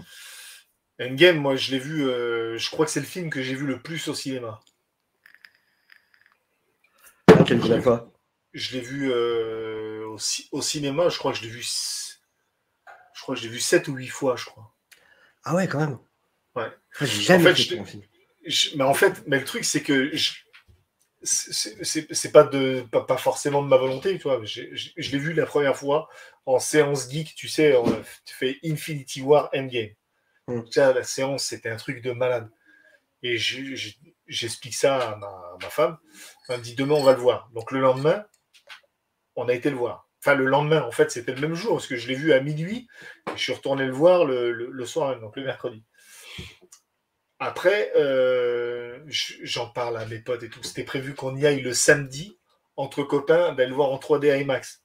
Et là, j'ai un pote à moi, il dit, putain, il dit, personne ne veut y aller, ils veulent y aller que le soir. Il dit, je sais pas si je pourrais attendre ce soir. Il dit, j'aurais trouvé quelqu'un pour y aller avec moi ce matin, j'y aurais été ce matin. Ben, j'y viens, on y va. Du coup, on a été le voir. Je suis allé le voir avec mon pote le matin et on est retourné le voir le soir en 3D IMAX. Je suis retourné le voir avec ma fille. Je suis allé le voir en 4DX parce qu'il y avait, c'était tombé, il y avait le printemps du cinéma ou un truc comme ça. Donc je pouvais le voir en 4DX. Je l'ai vu en 4DX. Et après, il l'avait ressorti où tu avais des scènes supplémentaires, la scène post-générique qui t'annonçait Far From Home. Donc du coup, je suis retourné le voir pour voir ça en plus. Donc Putain, j'ai pas fait le 4DX. Tu vois, je pense que j'essaierais bien une fois quand même pour voir. Bon, le 4DX, j'ai regretté sur Endgame parce que ça servait à rien au final. Par contre, extrêmement cool en 4DX, j'ai vu Aquaman. Donc la même semaine, j'ai vu Aquaman en 4DX. Tu sors trempé. Hein. Ah ouais, mais c'était franchement, là, ça valait le coup. Même, tu sais, t'as pas mal de sel en vaisseau, mais j'adore Aquaman en plus. Trucs. Ah ouais, moi aussi, franchement. Je trouve qu'il est pas assez, il a pas l'estime qu'il mérite ce film. Ouais, je trouve aussi. C'est hyper créatif. James Wan a fait un putain de... En termes visuels, il y a des idées hyper créatives. Ça part loin dans le délire comics books. Le film est beau.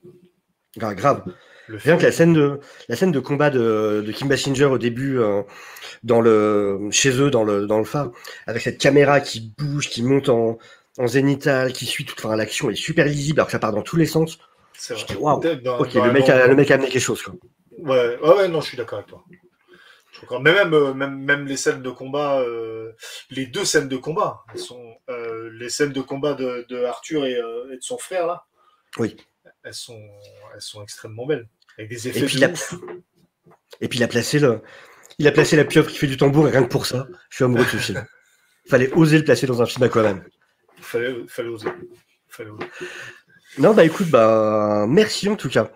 Je pense qu'on a fait le tour du coup sur tout le côté, tout ce dont je voulais parler. Côté incohérent, ça fait 1h13 qu'on défonce les incohérences. Mais on a quand même précisé qu'il y a aussi plein de bons côtés au film en vrai. Ouais. Clairement. Et j'ai vraiment envie de le revoir en plus pour lui redonner une seconde chance. Peut-être que je l'apprécierai plus que la première fois en plus. Que je bloquerai moins sur les côtés là maintenant qu'il y a un peu de recul. On verra. Ouais, ouais, je pense aussi. Et en plus, alors, moi, au niveau des attentes, je sais pas toi si tu as regardé les leaks, les trucs comme ça. Ouais, j'étais pas mal au courant. Ouais. Les rumeurs. Moi, j'avais rien regardé du tout et je suis parti en mode Michel Jones, toi. Je m'attendais à être déçu. Je suis parti parce que vu que j'avais rien vu du tout, je suis parti, je vais être déçu. Voilà. Je me suis dit, avec l'idée dans la tête que il y a quand même de fortes chances pour que ni Andrew ni Toby soient là, ou peut-être juste un sur les deux. Voilà. Mais je partais en me disant, on ne les verra pas dans le film, on verra qu'ils vont nous la faire à l'envers. Donc, je suis parti avec. J'ai pas regardé ni les leaks de quoi que ce soit, ni les thèmes musicaux, ni les images. J'ai vu que le trailer 2 fois. Le deuxième trailer, j'ai vu une fois sur la vidéo réaction de Landry et une fois sur la vidéo réaction de Comic Guardian. C'est tout. Ouais. J'ai pas regardé plus, j'ai pas regardé de vidéo, analyse, plan par plan, machin. Je sais rien, je suis resté là-dessus. Mais ça, par contre, c'est un truc qui m'a surpris en bien. Donc, ça, c'est une des grosses qualités du film, je trouve, qui m'a surpris en bien. C'est que je m'attendais vraiment à voir les deux autres Spider-Man beaucoup moins longtemps. Je pensais qu'ils arriveraient à la fin, qu'il y aurait une petite discussion de 2-3 minutes. Un caméo de merde. Ouais, qu'après serait la battle, le battle climax de fin, machin. Et ça, rien que le fait qu'on ait pu voir les 3 Spidey faire de la science ensemble, ça, j'étais devant l'écran, j'étais tellement content. Voir les 3 dans un... Bon, ok, ils trouvent des remèdes à des trucs de ouf dans un labo de lycée. D'accord. Mais au moins, on a les 3 qui font de la science ensemble. Et ça, c'était méga cool. Après, pour aller aussi pareil, ils ont quand même la machine Stark avec eux.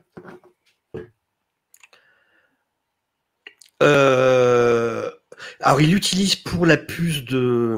Non, il l'utilise pour le Stark Reactor et pour la puce de l'autre. Et après, pour tout ce qui est chimique, ils vont dans le labo du lycée. Ouais, mais je veux dire, ils ont quand même... toi, c'est vrai.